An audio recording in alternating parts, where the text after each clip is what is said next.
Queridos homens de coragem, mais uma vez estamos aqui para um papo entre irmãos. E o tema de hoje vai ser o seguinte: homens que fazem a diferença em todos os lugares. É um papo legal, né?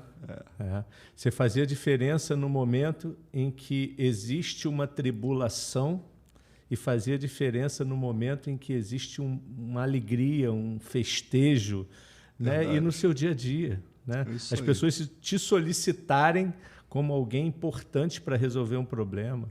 Isso aí. O nosso bate-papo hoje vai ter como base o livro de Romanos, capítulo 12, versículo 2. Né? Não vos conformeis com este mundo, mas transformai-vos pela renovação da vossa mente, pelo poder de Cristo Jesus. Queridos, vivemos num mundo em que as pessoas se conformam, ou seja, tomam a forma do mundo. Isso é o normal, né? Você, para ser aceito, muitas vezes, assume posturas num grupo social, ou na família, ou seja lá onde for, e acaba tomando a forma daquele grupo, e que, às vezes, vai de encontro à sua fé, não é verdade? Então, a gente hoje vai tentar conversar aqui e de uma certa forma, colocar para cada um de vocês a nossa experiência pessoal em relação a isso no nosso dia a dia, em relação à integridade, em relação à honestidade, em relação às coisas que são requeridas de um homem de Deus, não é, Marcelo? Para mim é uma luta. Eu te confesso que se comportar da mesma maneira que eu me comporto na sala de aula, dando aula para os meus alunos na escola dominical, e numa festa na minha casa, ou num churrasco com os meus amigos, ou num passeio de barco, coisa seja lá o que for, é um desafio. Não é a mesma coisa, eu não tenho a mesma facilidade ainda, eu acho que eu ainda não tenho um grau de maturidade espiritual para me sentir exatamente a mesma pessoa como eu deveria me sentir, né? Dentro da igreja e fora da igreja. Nos meus momentos de lazer e nos meus momentos de trabalho. Você ter aquele equilíbrio cristão em todos os momentos da tua vida, quando alguém te irrita ou quando alguém te alegra. Mas isso não é fácil, né? Não adianta a gente se iludir. Para mim é uma luta. Porque no dia a dia, se a gente, às vezes, não parar e rever alguns posicionamentos, se você entrar, por exemplo, no calor de uma discussão, fica difícil ser santo nessa hora. Né? Aí entra a comunhão com Deus, né, Oni? É verdade. Entra a devocional de manhã. Eu acho que quanto mais lúcido espiritualmente nós estivermos, mais nós vamos nos tornar felizes na nossa reação, porque você não é o que você age, você é o que você reage. Né? Você falou um negócio interessante, reage. Né? A gente tem que ter muito cuidado com a reação. Né? Recentemente eu vi alguém falando sobre algumas técnicas para você parar um pouco e pensar antes de reagir. Ele usou até a sigla PAR. Pare, pense antes de reagir. Né? Seria pare até, P-A-R-E, pense antes de reagir. Se a gente começar a praticar isso na nossa vida, dizem, vou contar até 10. Se você contar até 10, você vai reagir de uma forma diferente. Isso aí é inevitável. Né?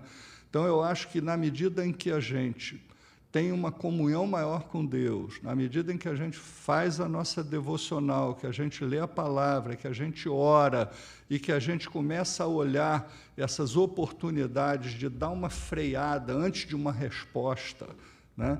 De você pensar antes de reagir. Você não vai ter nunca ressaca moral nem ressaca espiritual. Ressaca espiritual. Tudo vai ser diferente, não é verdade? Dia seguinte não vai vir acompanhado de dores, de conflitos e de tristeza, né? Por que eu falei aquilo? É verdade. E muita gente diz, né, que o cristal, quando se quebra, não dá mais para colar. É verdade. Tem frases que saem da sua boca que você já era. Nunca mais. Uma vez eu ouvi também alguém dizendo o seguinte: uma frase dita, guarda isso, meu irmão, isso aqui é profundo. Uma frase dita é como um saco de ventas, de plumas jogadas ao vento. mesmo que você consiga recolher todas elas, que é impossível recolher, jamais você vai conseguir arrumá-las do mesmo jeito dentro do saco. Com certeza. Olha que coisa profunda isso. Cuidado com o que você fala. Cuidado como você fala. Né? Eu costumo dizer sempre o seguinte: eu sou livre no meu pensamento, mas eu sou escravo da minha palavra. E cuidado com o efeito no que você fala. Você está com raiva? Sem dúvida. Dependendo de como você estiver, o momento que você estiver vivendo, o conflito que você estiver vivendo, a distância que você tiver de Deus, né? Isso vai afetar bastante o que sai da tua boca. Eu acho que a gente tem que ter esse equilíbrio, esse controle, não procurar nos conformarmos com o que o mundo prega hoje. Por exemplo, especificamente no Brasil, tem sempre o jeitinho brasileiro para tudo, né? É uma coisa que eu assim não tenho dificuldade de lidar de forma nenhuma é com a questão da integridade e da honestidade. Recentemente eu vivi uma experiência que eu saí até rindo, né? Eu fui numa consulta médica e na hora de eu pagar, porque era particular, enfim, a secretária do médico me perguntou assim: o senhor quer 2 notas fiscais para pedir um reembolso duplo no plano? Eu olhei para ela e falei: não, muito obrigado. Eu quero só uma nota fiscal no valor que eu paguei.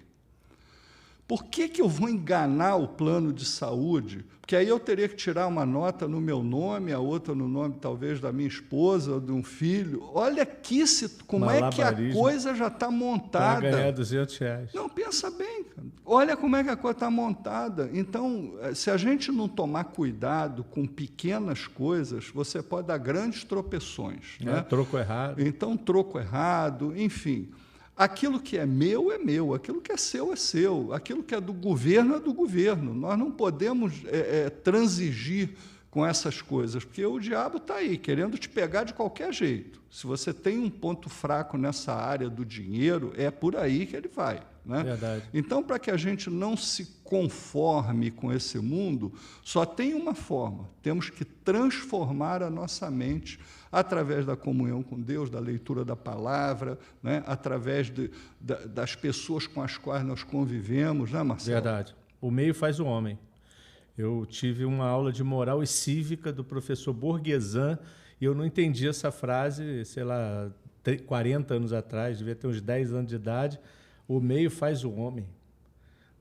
Hoje eu entendi essa frase, depois de muito tempo eu entendi realmente aonde você está vai ditar as regras do que você faz, do que você pensa, do que você fala, dos seus objetivos. Perfeito. O meio que você está inserido e a quem você está dando atenção, com quem você está andando, é inevitável. É inevitável. Dizem que você é a média das 5 pessoas com as quais você convive. Mais convive. Então, eu acho que a gente precisa trazer isso para a nossa vida, para a nossa realidade e buscar transformar a nossa mente, o nosso coração, as nossas ações, as nossas atitudes com a palavra de Deus, com a comunhão com Deus, com a oração. Eu tenho plena convicção de que vai ser tudo diferente se a gente agir diferente, se nós formos homens diferentes, fazendo a diferença onde quer que estejamos. Não é isso? Concordo.